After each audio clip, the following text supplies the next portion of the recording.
into the hidden history of the African American warrior.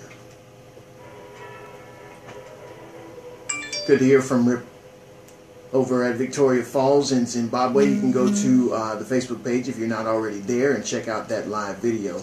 But speaking to that spirit of being undefeated, I present to you today the story of Henry Berry Lowery.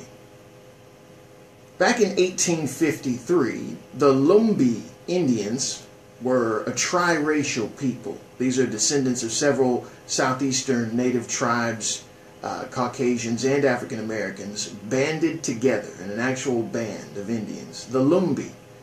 They named themselves after the Lumber River, which flows through their homeland in North Carolina. According to historian Adolph Dial, the Lumbee were descended from their lost Roanoke colonists who took up residence with American Indians, Native Americans, farther inland.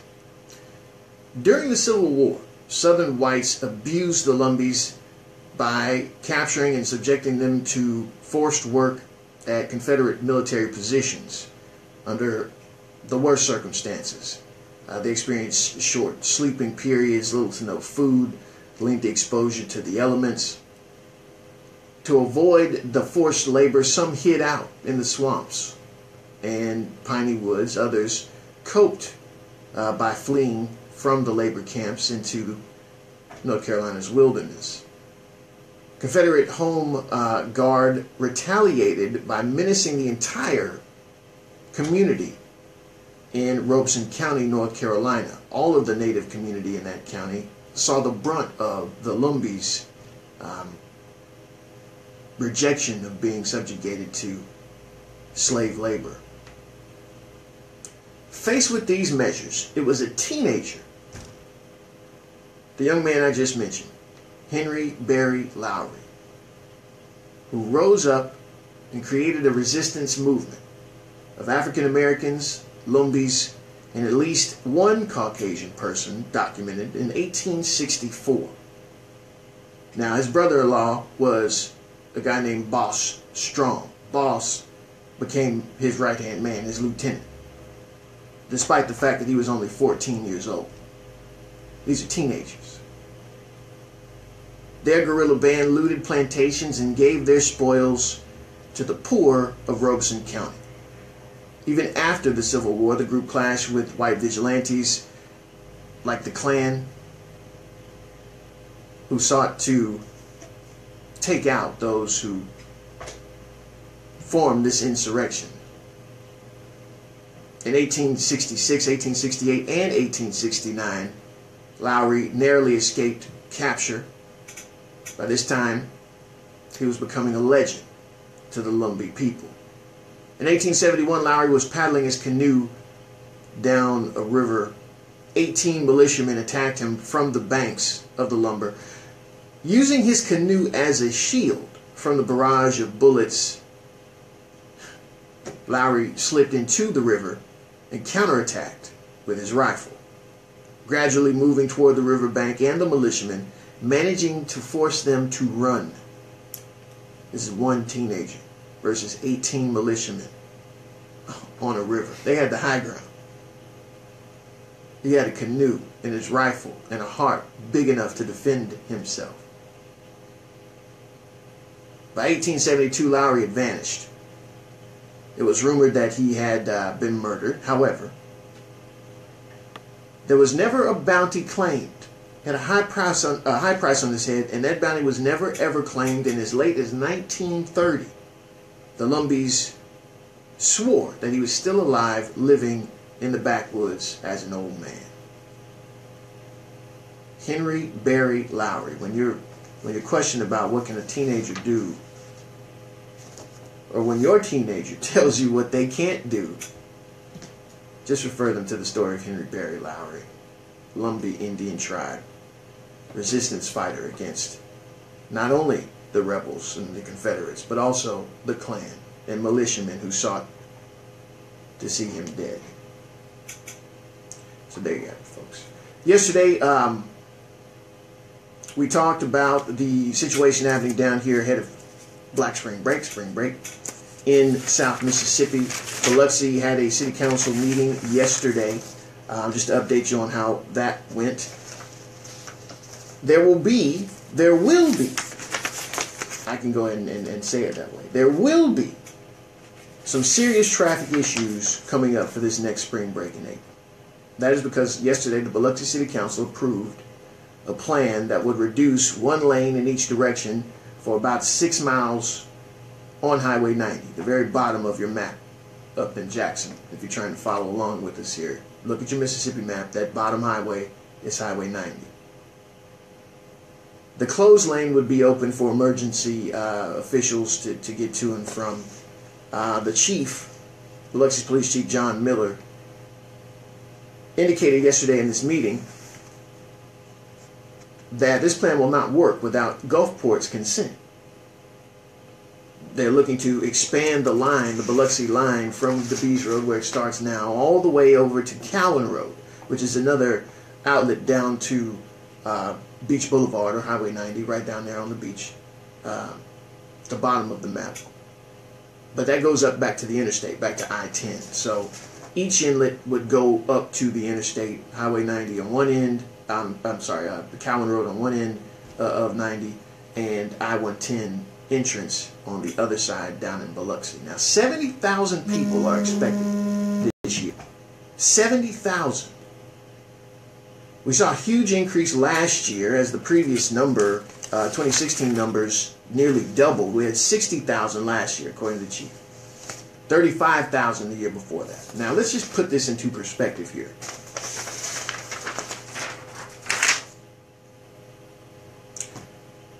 $80 more police officers are expected to be hired. $100,000 more expected to be spent on personnel for these, 3 days, the 13th to the 15th.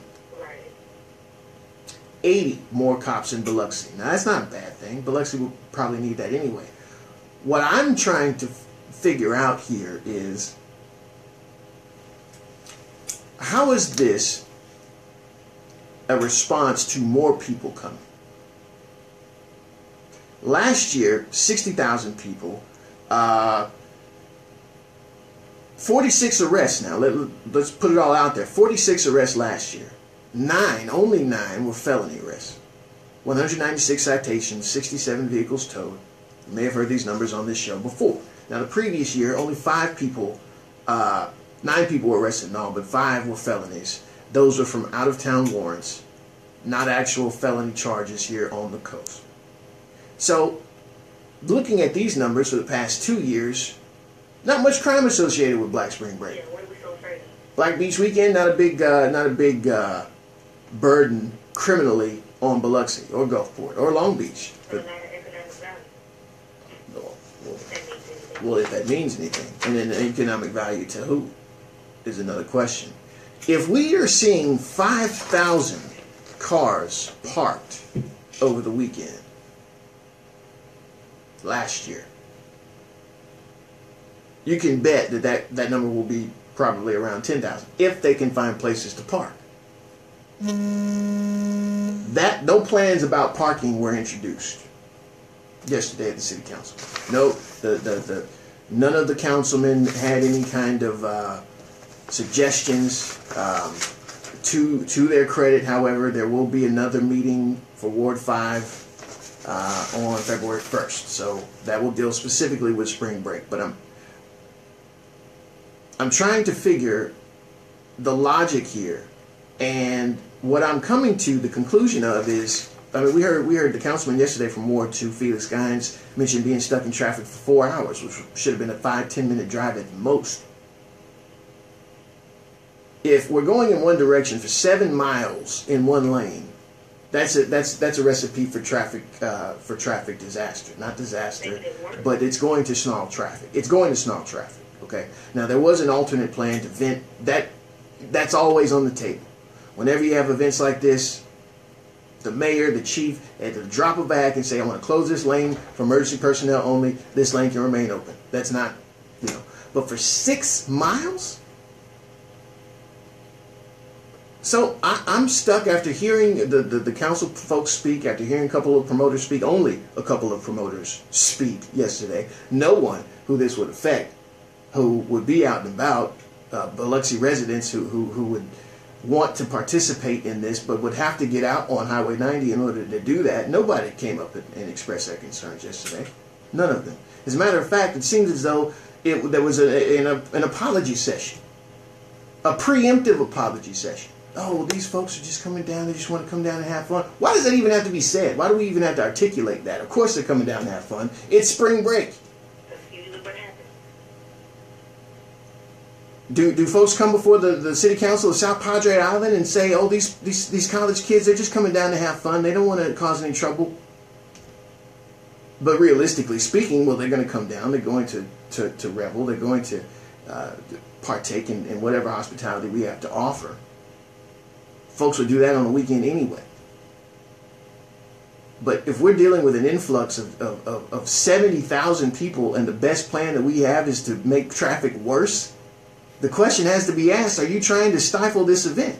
Would you rather these kids not come down? Black kids, white kids, you know, Latin kids, Asian kids, whatever. But it's called Black Beach Weekend, and it just seems as though there's just an extra amount of scrutiny placed on this event. Now, I was assured by one of the councilmen that these same policies would be implemented for future events to take place in Biloxi, meaning that cruising the coast will be subject to this too. They certainly should be. I'm going to take your word on that, councilman. I'm not going to say which councilman told me that. But that's what I was told after the city council meeting. Future events will be subject to this rule. So we want to boost tourism in Mississippi, right? This past weekend, MLK weekend, we had this whole push that we're gonna get the word out that this is a destination, especially if you're looking for civil rights monuments and museums and places that you can go and look and be a part of history. Come to Mississippi, right? Southern states, all the southern states took part in this push, this civil rights tourism push. But I gotta tell you, despite two museums, or if you want to call it that, a good friend of mine called it a segregated museum system in this state,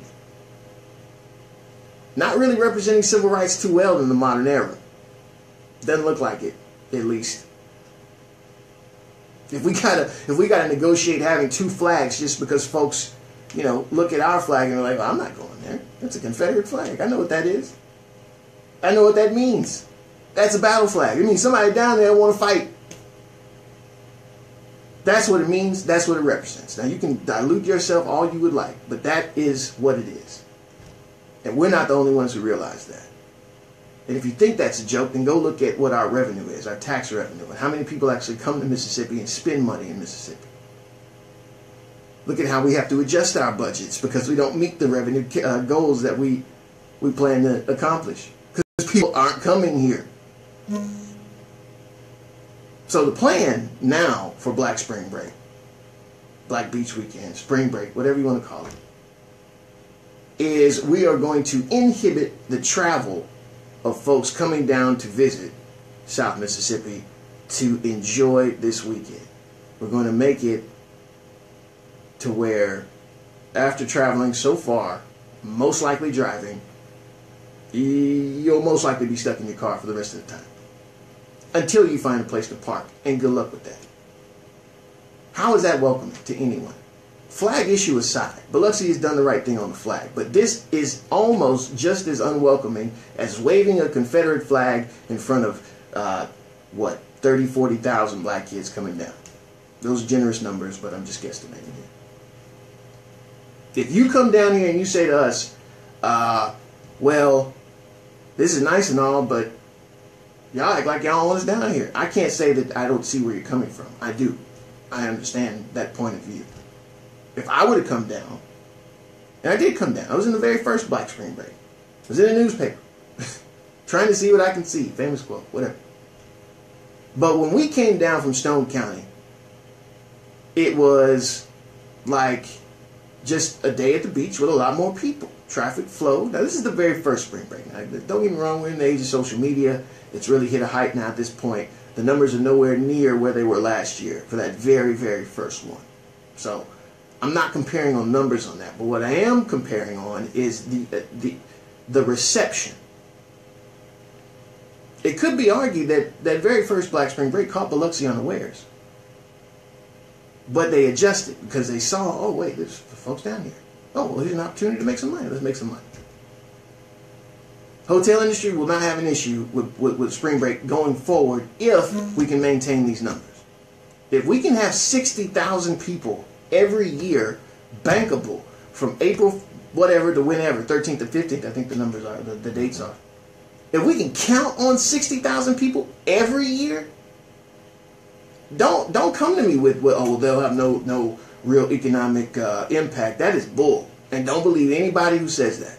That's bull. I think it just comes down to them not wanting our money. I'm forced to pose that question here. And I want the best for Biloxi. I love Biloxi. I love the entire coast. But if Biloxi's now got to rope in Gulfport to extend the line to Cowan Road, well, that's 2 cities. Well, why not just extend this whole event to those 2 cities? Let's go a step further. Let's get Ocean Springs on board. Let's put pressure on Mayor Shea Dobson to have black folks in his city to look at that flag that he chooses to wave, or he chose to wave, and then the Board of Aldermen went along with it.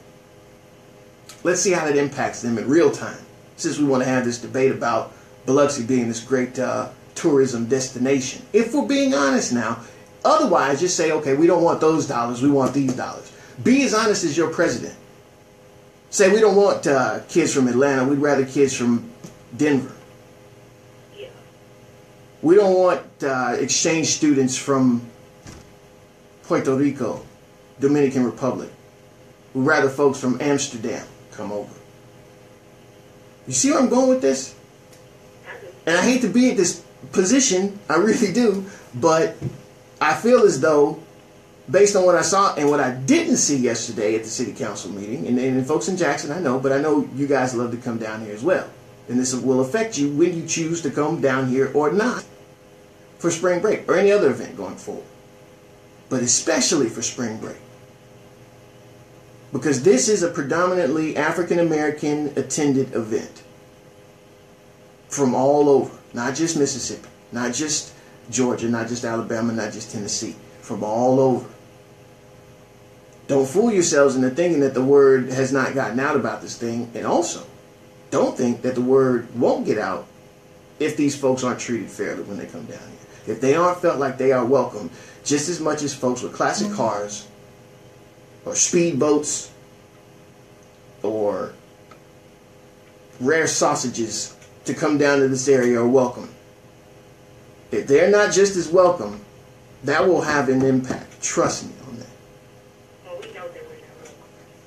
They show it.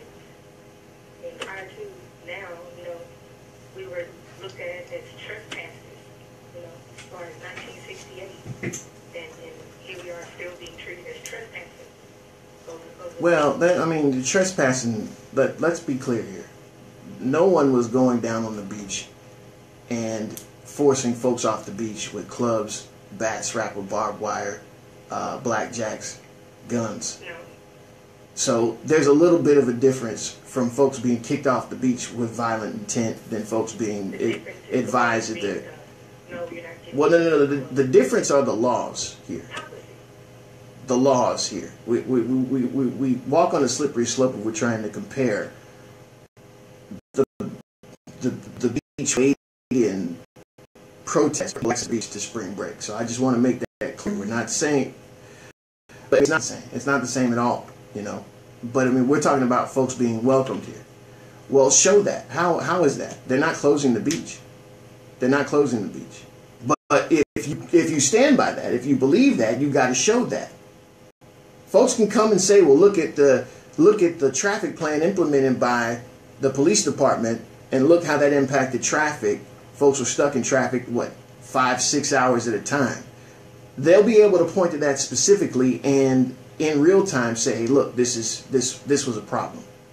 But make a comparison of Black Spring Break and us not being welcome to when folks were actually chased off the beach. Folks actually had to fight on the beach.